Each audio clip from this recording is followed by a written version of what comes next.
We are back with a new episode of The Gold Standard. You know us. I'm Joe Danneman. He is Charlie Goldsmith, where we talk Bengals and Reds here on this podcast. I have some Reds rapid-fire questions for you for the Gold Rush, looking back at last year and looking towards next year. But the dominant part of this conversation will be about the Cincinnati Bengals, who now all of a sudden feel very relevant again in the AFC after beating the Pittsburgh Steelers. So let's start there. This all starts with what is one of the best stories in the NFL right now, the Bengals quarterback, Joe Flacco. Not only what he's doing, but it seems like everything he says becomes relatable across the country, especially to dads, if you saw what he said. I like going out to dinner, too. We all do, and you're not a dad. But you like going by yourself? Sometimes, yeah. You do? Yeah. Okay, that's cool. I'm glad it's not just a dad thing. And I mentioned that to a friend of mine. I said, you know what? I've always been that way. I've always liked to eat alone. I hope my wife isn't watching this or listening to this because she hates to eat alone. But I do. I always have. I don't know what it is. You know what I really just don't like? Cooking. Okay. So, I mean, I will, but eating alone out would be preferable to making my own dinner, which wouldn't be good because I'm a bad chef. What's one thing you can make for yourself and will make for yourself? I don't know, pasta, the frozen stuff. I got nothing. He's got nothing. Okay, what you do have is thoughts, takes, and stories Yes. on the Cincinnati Bengals. And let's start with Joe Flacco. How remarkable is this? It's a win for everybody involved. It's obviously going to be one of the more remarkable things that Joe Flacco has accomplished in his NFL career. And he's, been a Super Bowl MVP, but you look at just the reps and the confidence and really the poise would be the term that I would go back to the most, being thrown a million things at you the way Flacco has, and for it to just not matter. That's been incredible. I think this has allowed the Bengals coaching staff really an opportunity to shine and kind of flex some of their muscles and drop some new wrinkles and come up with some, as we'd say on the defense, mad scientist type stuff that their quarterback can execute. It's allowed Chase Brown to shine. It's allowed Jamar Chase to shine. It's allowed the offensive tackles to shine. Like, everyone in the building now gets to show up to work feeling confident and optimistic about their day. And that all starts with what they have and what they believe they have in Joe Flacco. The one thing about Joe Flacco is how likable he has seemed here in Cincinnati, how quickly the fan base has taken to him. Look, anybody that comes in and has success at that position, certainly the fan base is going to like him, but I just feel like something about him has really fit here in Cincinnati. I didn't know much about him before he got here. I don't remember ever listening to press conferences. I think we all have preconceived thoughts of what someone would be like. Joe Flacco has exceeded that. He's been a lot of fun to listen to and talk to. But let's talk about the football side of this with one more question. Are you impressed with the instant chemistry he has with Jamar Chase? Because a lot of the throws he's making to Jamar are timing throws, and you would think that would take a lot of time to get that timing. Are you impressed those two have this instant chemistry? 100%, and chemistry is a significant part of it. What I go back to really, though, is just the pure arm strength. Like, this is a 40-year-old who can just rip it. And maybe he isn't throwing 100, but is still throwing 98. He used to throw 100 miles per hour per se. He's still got some really impressive zip. He's making aggressive, deliberate decisions. He's just playing quarterback. Like, I think quarterback is the best word to use to describe him. Like, some guys are playmakers. Some guys are gunslingers. Flacco's just playing quarterback, and there are limitations to his game. There are concerns I have about what this could look like for the rest of the season. But he's going to drop back if a guy's open, he'll see it clean, and he'll rip it with timing and with zip, and that gives you a real starting point. I'll take the bait. What are your concerns? Well, turnovers are kind of this Sure. looming shadow over Flacco's shoulder that have been a part of his game for his entire career that we just haven't seen here. When they come, that'll derail games significantly, especially when you factor in this Bengals defense on a short field. I think when they start facing more interior pass rushers, you'll have Flacco just boarding plays more quickly and just spiking the ball into the ground. That's a part of his game. That's what happens. There's a reason why quarterbacks extend plays. Flacco can't do that. And there are games where, and I know the Packers game they came back, but where they aren't going to be able to run the ball as much because they're down. Those games will force Flacco to play a certain way, where he'll have to play more backyard football. That's not who he is. They'll probably lose those games, but Can they stay at 500 and try to make a run in late December? That path still exists. I think that's a smart take because the turnovers, looking back at just what I've seen and observed from him from a distance over the years, and then when you look at the numbers, that's always been part of his game. And you're right, we haven't seen that so far here in Cincinnati. He hasn't thrown a single pick so far. Look, it's only been 2 games, but he hasn't thrown an interception in those 2 games as the Bengals quarterback. I've got this list in my head of so many questions I want to ask you about Ja'Marr Chase. Yep. Because to me, look, I understand Joe Flacco is a national story, the success, how it's happened, how relatable he's been. I get it. It's the quarterback position. But to me, Ja'Marr Chase is putting together one of the more under-talked about phenomenal football seasons for a first half of a year that I've ever seen. I know how the MVP works in the NFL. It is a quarterback award, okay? I get that. But considering what he is to the Bengals, when you talk about value, is there a player outside of the quarterback position who adds more value to their team than Ja'Marr Chase does in Cincinnati? I think the best way to say it is that he's playing significantly better than he did last season. And that's incredible. Triple Crown winner. Even go back to like the end of the Lions game. Like he catches a ball at the goal line, and jump ball that he has no business catching, that 2 guys in the league catch. And then he makes the Lions corner look like me on a double move, and no offense, finds a way that even Jake Browning can complete a deep ball because of how open Ja'Marr was. You look at the versatility, that was the name of the game with the game against the Steelers. They are using him in every single possible way you could even think of using a wide receiver. It's incredible. It's because of how smart he is. It's because of how tough he is, how athletic he is, how selfless he is. He'll chip, he'll block, he'll do whatever. And he'll step up even more as a leader. It is, like you said it perfectly, one of the most impressive feats we're seeing in football this season. And it doesn't feel gluttonous what the Bengals are doing. It doesn't feel like they're force-feeding him anything. It just feels like it's natural, and he's opened that often with these targets. The target numbers have been outrageous with Joe Flacco as quarterback, but it feels right. It feels like there should be even more. You wrote a great article this week that I just retweeted on my X page about how many catches could Ja'Marr Chase get in a game. And I'm curious just to hear you tell the story of you going around and asking players inside the locker room of what that number could be. So Ja'Marr is one of the only guys in the history of the league to have 2 catches of 15 or 2 games of 15 plus catches. And he is one of the quickest you'll ever see in terms of how many 10 catch games he already has.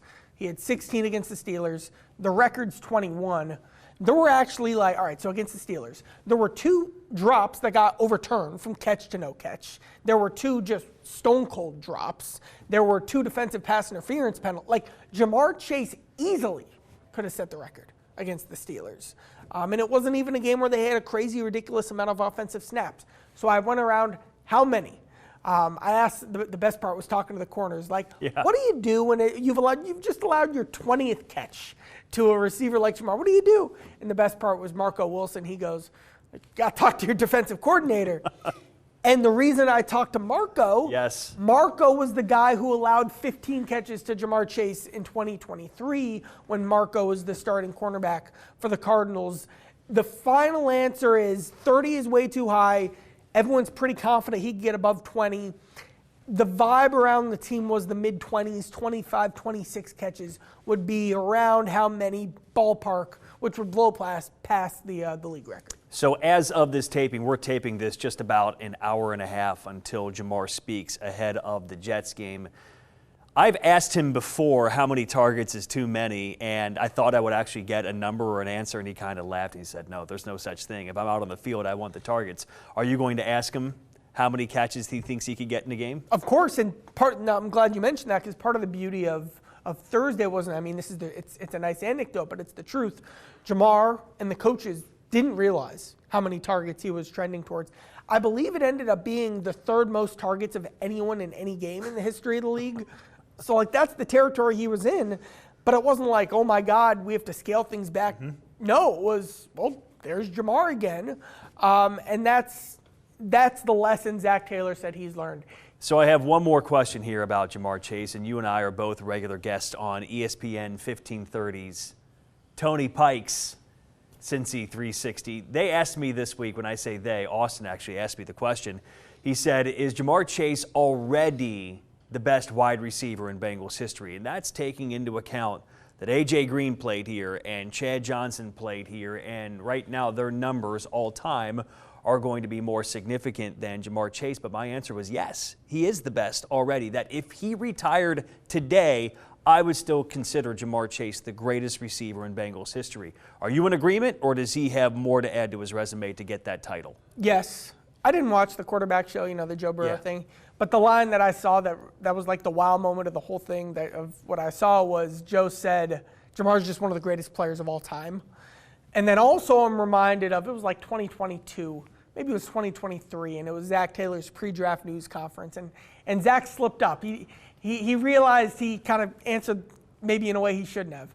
But it was kind of a fun question, who's the greatest player you've ever evaluated? And Zach said Jamar. And then someone followed up, what about Burrow? And so that's where Zach realized he messed up. But he meant, Jamar's the greatest player he had ever evaluated. Those were expectations coming in.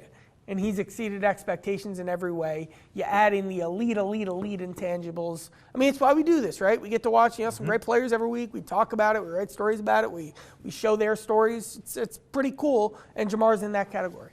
The other part of the Thursday night fallout from the Bengals win against the Steelers is, did they unlock the run game going forward? What is your thought on what the run game can look like in the second half of the season, and how much of this is Joe Flacco helping the run game get going the way it did against the Steelers? I think Joe Flacco helps the offensive line as a whole and takes some weight off. And also when you're leading, there's more opportunities for play calls and stuff like that. So there's more flexibility in the run game. But the real reason the run game was much, much, much better against the Steelers was Chase Brown was ridiculous. Like you actually look at what the big runs were. Chase Brown was doing jukes and spins, and a juke and a spin at the same time to break 2 tackles. I guess the best way I can say it's like the Jamar Chase yards after the catch stuff. That's what Chase Brown was doing. And now he has been doing this all season. It's just, before week 5, he was turning literally negative 2-yard runs into 1-yard runs. And then against the Steelers, he was turning 5-yard runs into a 37-yard run, into a 27-yarder. So as long as there's still that baseline of what the offense can be, that keeps defensive linemen out of the backfield. You get fewer blitzes, you get more opportunities to play the chess match with what you call. And then Chase is just going to do some really cool things, Chase Brown. And that's what he did against the Steelers, and that was the magic formula more than anything for the run game. And I also think going forward, too, the magic formula might be playing some fronts that you can run against. Pittsburgh being one of those teams, they play them again, Baltimore twice. I think about the Jets. Well, the Jets do have some strength up the middle, but the Bears, look, there's a lot of teams for him to get loose on in the second half of the season. So if you drafted him high in your fantasy round or fantasy draft, I think you're going to be good going forward. Might be a guy you want to trade for before the trade deadline in the second half of the season. Okay, let's talk about this defense, because that's the important part of this conversation. All the fun that's going on with the offense is great, but we expected the Bengals offense to be great. Now, it's gotten there in a roundabout way with Joe Burrow going down and now Jake Browning and now Joe Flacco, but it seems like they're in a good place going forward. The question is, can the defense go with this offense and help the Bengals make a run in the second half of the season? Missed tackles and Cam Taylor-Britt, to me, are the two big stories going on with the defense. I want to start with Cam Taylor-Britt because it's such a fascinating story of a guy that has so much potential, a guy the Bengals invested draft capital in and then was healthy and active. This has fallen pretty far for Cam Taylor-Britt. Where does it go from here for what was supposed to be the Bengals' #1 corner? Let me start here by talking about someone you've never even heard of. Maybe you have. Do you know who Jordan Jefferson is? No. He's on the Bengals. I do know that because he was brought up at our Bengals live show because he went to college with. Go ahead. He's number 94. Okay. He was active against the Steelers to be their 10th defensive lineman and to be, I believe, their 5th nose tackle. You do not need 10 defensive linemen. You do not need 10 nose tackles. You need 10 more times value out of a 6th cornerback. Jefferson didn't play a snap. What I'm trying to say is Jefferson was active. He was not needed. They were trying to send Cam Taylor-Britt a message by making him inactive. It's not just that he got benched. I think he got benched because of, we've watched the games, but I think they were trying to send a message by making Cam inactive, even though like the team needed another corner. But none of this works if Cam Taylor-Britt can't be a guy that they can count on, and that's what you're seeing. You know, you look at plays where he's doing the wrong thing in the biggest moments, where he's making day one fundamental rookie mistakes in the biggest moments, where he's regressing in areas where he needs to be putting more time and more attention and more detail towards fixing. You hear all the great things they're saying about DJ Turner's process. The flip side of that coin, read between the lines, Cam Taylor-Britt's process is needed to be better. He's just lost, and they tried to send him a message. Again, just look at the guy you'd never heard of, Jordan Jefferson, and why he was active over the guy who we all thought would be CB1. Cam Taylor-Britt talked about it. He said that he has to be more disciplined. I asked Zach Taylor about it, and Zach said it's all consistency. And I asked what consistency looks like for Cam Taylor-Britt, and you can find Zach Taylor's answer on that. But I think you're right. There's something bigger at play than just performance on the field, because even if he's your fourth or fifth best corner, he needs to be active, right, to help your team. He can help your team more than the 10th defensive tackle who never even played in the game against the Pittsburgh Steelers. Okay, the other part of this defense is the tackling. And that was a concern against Green Bay. That was a concern against Pittsburgh. It's been a concern now, it feels like, for multiple years. You had a chance to talk to the Bengals linebackers coach. This is something the Bengals coaches understand is an issue, and they're trying to fix, correct? With Demetrius Knight especially, who's been in the spotlight for his missed tackles, kind of the project that the linebackers coach Mike Hodges did this weekend and did with Demetrius Knight was, we're going to watch every single one of your tackles and missed tackles. We're going to look for themes. We're going to look for reasons. We're going to look for opportunities and things to fix. And they found some just specific fundamental stuff. You need to do this, you got to do that, hands, body, all that kind of football stuff. What it wasn't an ask this specifically was, well, there sure is a play or two where Knight's not doing the right thing or he's not quite in the right place. Sure, that's maybe been a sprinkle of the problem, but what it's been more is Knight's there and he's just got to finish the play. And they've really challenged him, right? We think you need to do this, this, and this, really small things. Now, easier said than done. Geno Stone's been working on those things for a few years now, but that's the process they're going through with Knight. It's got to be hard, though, because those are things that are hard to rep in season when there isn't just a lot of physicality or any at practice. And I know coaches won't give you specifics exactly to what they're trying to do to fix it. A lot of this is probably pretty generic and general talk when you're talking to a linebackers coach about what can be done to help a player and his tackling. But this is fundamental to his job. When you play that position, that is the number one job requirement, is getting people on the ground. Okay, so the Bengals have gone young at a lot of positions. You think about it, especially at linebacker. You said a phrase, I listened to your radio interview with Lance McAllister on 700 WLW. You said they've gone young by choice on defense. What do you mean by that? Well, if they wanted to, let's put the team out on the field. Trey Hendrickson, been in the league forever. Joseph Osai, 5th year, second contract. TJ Slayton, BJ Hill, those are their starters. You could put Logan Wilson at linebacker. You could put Oren Burks, Oren Burks has been their best linebacker this season, but he doesn't play. You could put Logan and Oren out there. Geno Stone's a veteran guy. You could put Cam Taylor-Britt out there, who has been in the league for 4 years and was the most productive corner on a team that should have beat the Chiefs in the AFC title game. And then on that team, like Dax Hill and Jordan Battle would be the young guys.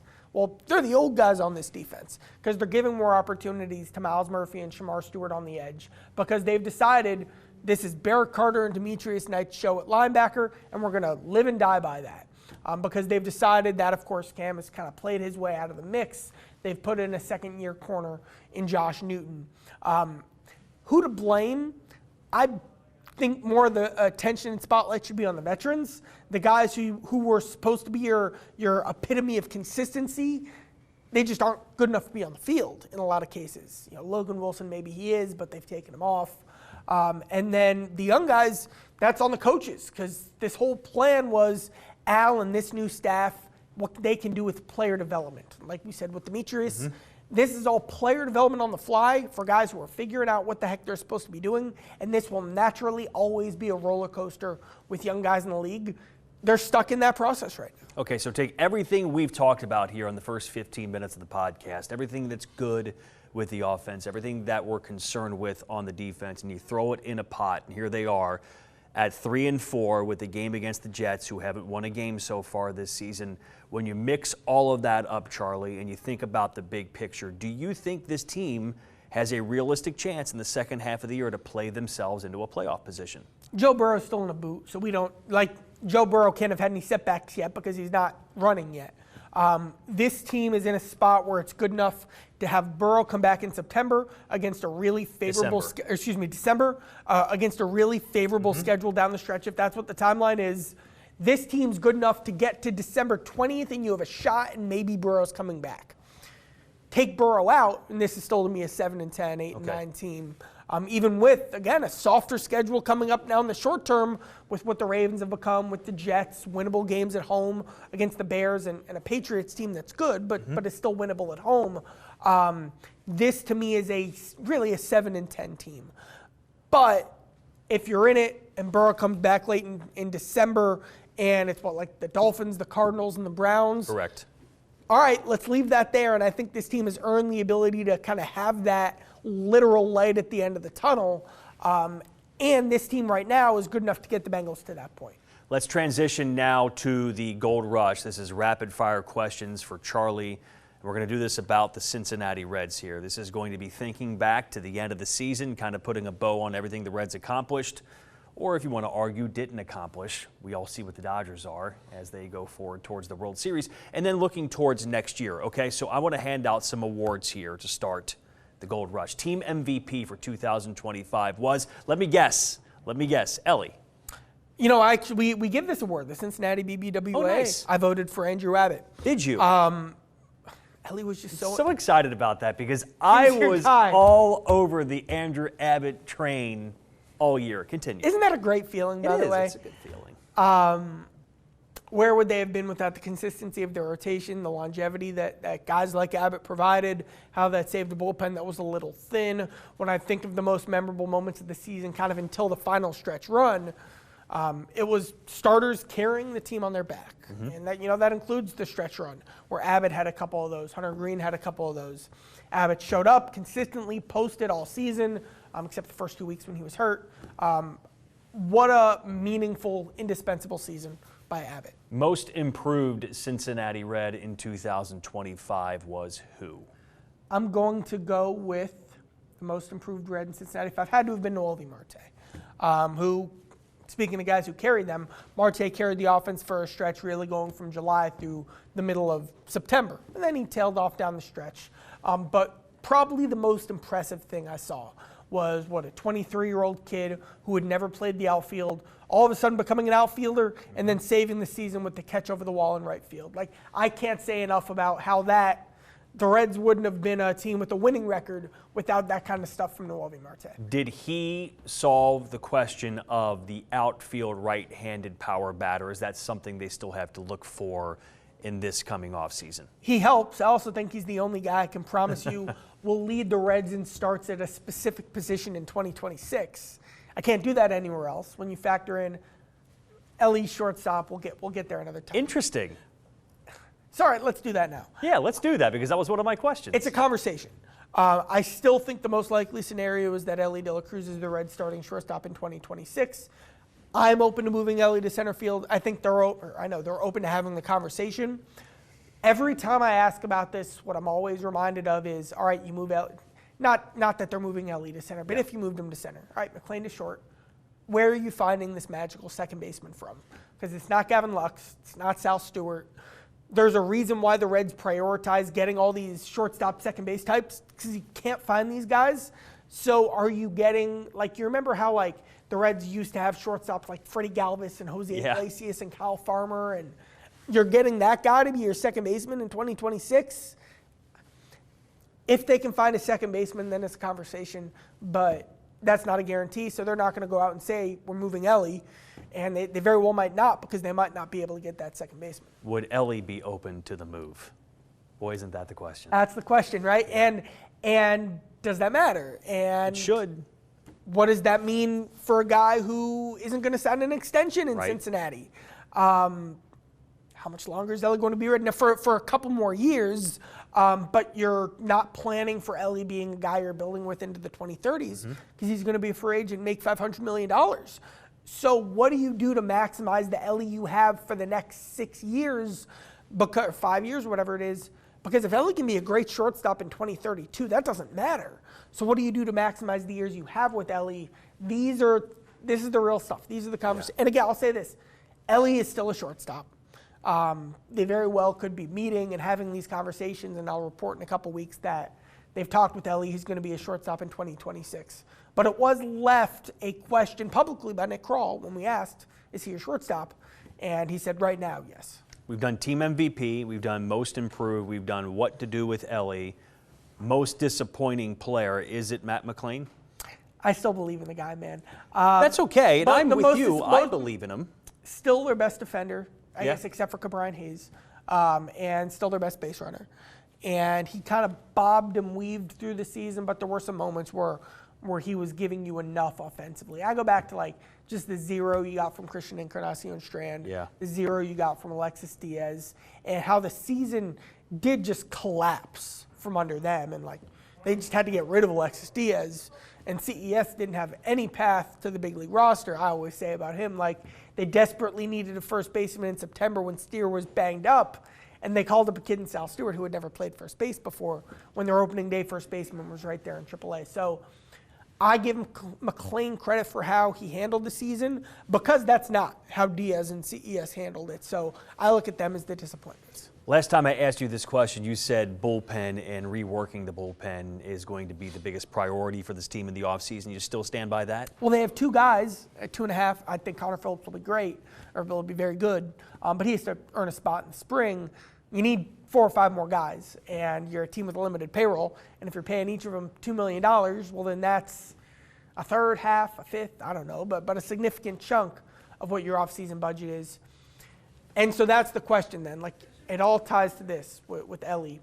All right, if he's your center field, or excuse me, if he's your shortstop, you can find another Austin Hayes at $6 million, $10 million, $12 million maybe. You get that power, you strengthen the lineup. That's what I do to really solidify.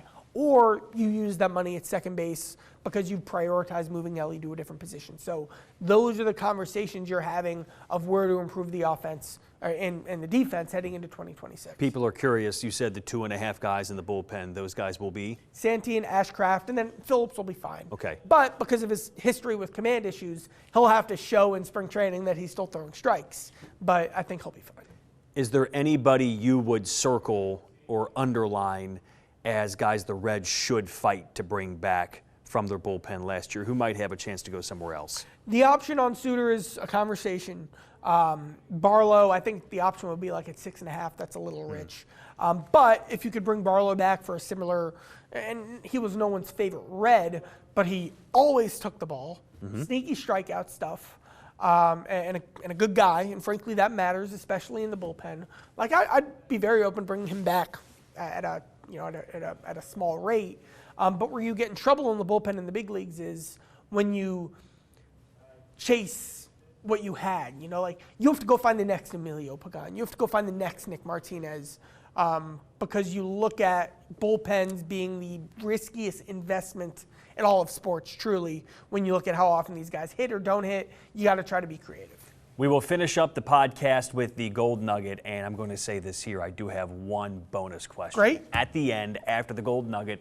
But the Gold Nugget is always one of my favorite parts of the show. This is when we dive into Charlie's notebook for a great interview you've done, a great story you're working on.